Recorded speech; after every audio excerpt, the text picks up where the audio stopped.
حضرت ابو سعید خدری رضی اللہ تعالی عنہ سے مروی ہے کہ حضور صلی اللہ علیہ وسلم نے فرمایا جب تم اذان سنو تو وہی کلمات کہو جو مؤذن کہتا ہے، یعنی اللہ اکبر، صرف حی علی الصلاۃ اور حی علی الفلاح کا جواب میں لا حول ولا قوت الا باللہ العلی العظیم. اور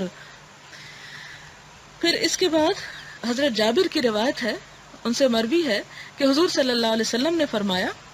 جو شخص اذان سنے اور یہ کلمات کہے اے اللہ اس دعوت کاملہ کے رب، یہی دعا اللہم رب ھذہ الدعوہ، اے اس قائم ہونے والی نماز کے رب، حضرت محمد صلی اللہ علیہ وسلم کو وسیلہ اور فضیلت عطا فرما اور آپ کو مقام محمود عطا فرما جس کا تو نے ان سے وعدہ فرمایا ہے.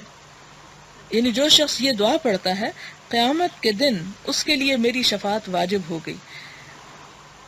اچھا آخر میں نا عموماً ہم لوگ اس دعا میں اضافہ کرتے ہیں ورزقنا شفاعتہ یوم القیامت انک لا تخلف المیعاد. یہ مسنون الفاظ نہیں ہیں، یہ ہم نے خود ایڈ کر لیے ہیں. شاید اس حدیث کے جواب میں لوگوں نے اس کو اضافہ کر لیا کہ جس میں آپ نے فرمایا کہ قیامت کے دن اس کے لیے میری شفاعت واجب ہوگی.